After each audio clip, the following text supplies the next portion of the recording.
Hey, hello. I wanted to talk about something, but don't really know where to begin. You did see the caption, that's why you clicked. But let me begin simply by setting the scene for these feelings, for these questions that arised within me and required me to dig deeper. Let's begin with the smell of old books, libraries, hidden margin notes, and hidden nooks and crannies in a wall. What are they all reminiscent of? They're all reminiscent of something I've grown up adoring, admiring, and yearning for. Like a forbidden love or fruit that tasted so sweet. You know it's so sweet. And the world jumps in and tells you, it's poisonous, you mustn't eat that. And you're left questioning, how can something that's so sweet be poisonous? Be something that kills me? In a very similar fashion, I have been waiting to live life, biding my time, holding my breath until freedom stopped being a stranger and started feeling more like an old friend that you welcome with open arms, that makes your heart sing. This morning, like any thought daughter, I had a thought. I said, I've had enough. I do not want digital books anymore. I want physical books. The digital ones don't feel enough. It doesn't feel real. And however practical I try to be, that, making notes in it is easier and it's easier to keep up with them,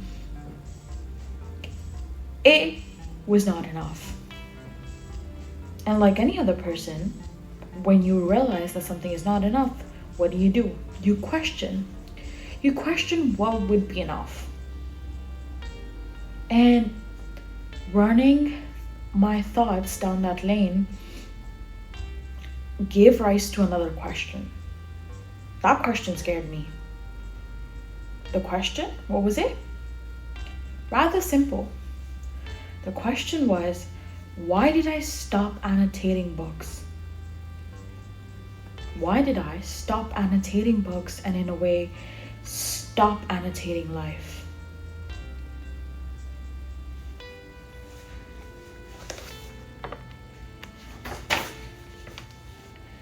It's typically my habit to loop questions and events till I have an understanding as to why. Is it that I loop questions and events till I have an understanding as to why? Is it that I stopped or started doing something? And so naturally, I began digging in my mind, digging through the files and seeing or realizing or understanding, why is it that I did stop? Then came a flash of what books meant to me. Books to me were mirrors. It was something that would see me, or in a way, I would see myself in them.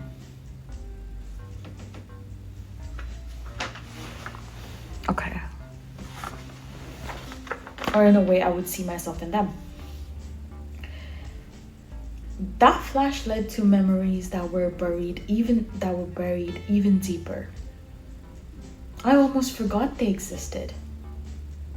Reminds me of how mind is not really compartmentalized. It is perfectly organized and unorganized all together.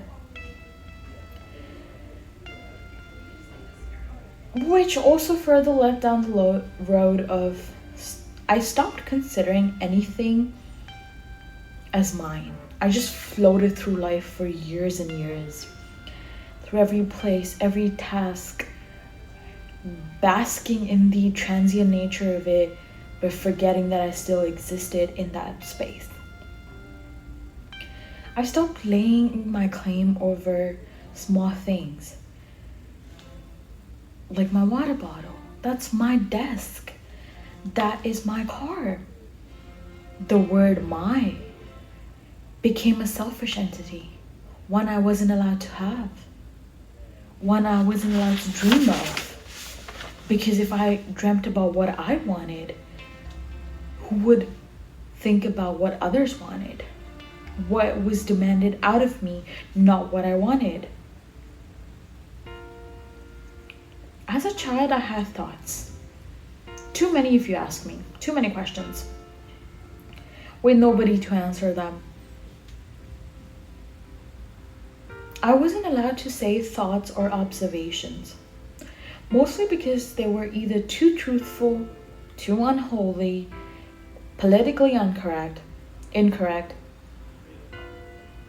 or not enough, or too much.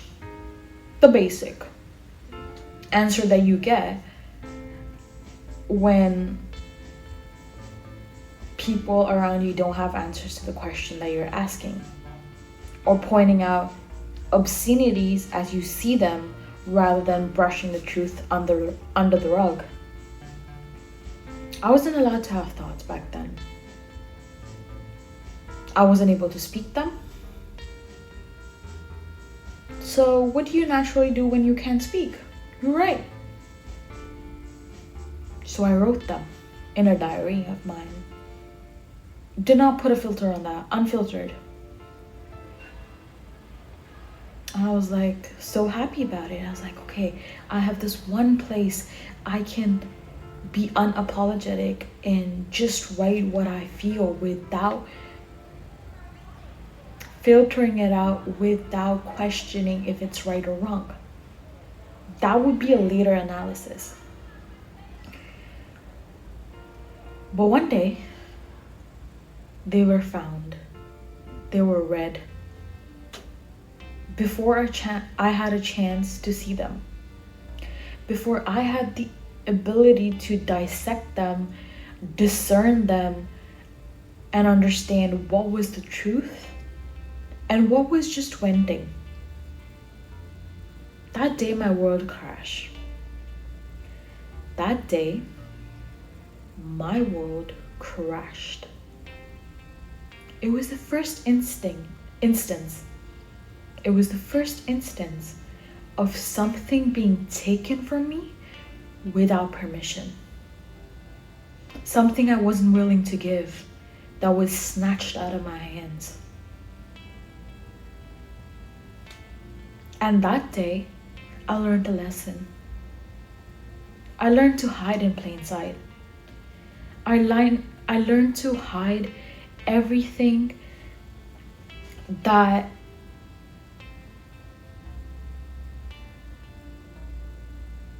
I learned to hide each and every thought that wasn't good enough, or that I thought they wouldn't accept. I filed them all away. I filed all my thoughts away in a beautiful folder. You want to know what's it called? In a beautiful folder. You want to know what it's called? It's called the A.S.H archive. For my English friend, it actually means demon folder. And what that folder did to me is I started believing that because those thoughts that I had were so unholy, so too much, they were bad, I became a bad person. I let that define me. That bad folder defined me. And to be acceptable, to be accepted, I began overcompensating. I overcompensated for having these observations and truths and questions by pretending they did not exist, that they were not true. You know how you do that? You become nice. You become agreeable. You give them something to agree to so they don't look beyond it. They don't question beyond it. But there comes a time when you forget to question what is beyond it.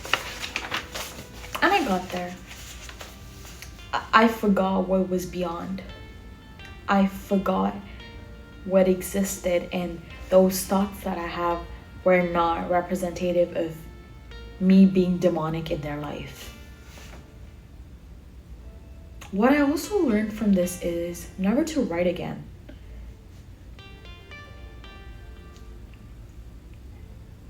Because if you wrote it, they will see it. They will shame you for it. They will punish you for it. They will punish you for it. They will banish you for it. So you hide. You hide everything in that beautiful mind of yours. Putting it in a folder that gets to define you as a bad person, when in actuality, that is nowhere near the truth. With this also came the question of, why did I like books, or my books, to be perfectly clean, perfectly untouched, perfectly blank, devoid of any emotion or thought? And why the alternative of annotation, bookmarks, tabs, margin notes, and thoughts felt messy, unsafe, unfamiliar? I was afraid of what I might write, what my thoughts would come. What if the cycle repeated itself? I wanted to keep them, my books. I wanted to keep my books invisible of my touch, my essence, so nobody could hurt me. And that's exactly what I did with my life too. I floated through events and things that are natural, and you just do it. Like get a degree, get a job, get an apartment. But nothing in the place that I ever lived in was representative of who I am, who I was, because all those thoughts were locked in a folder called Usser file. And I'm trying to get them out of it. Thank you, that's all.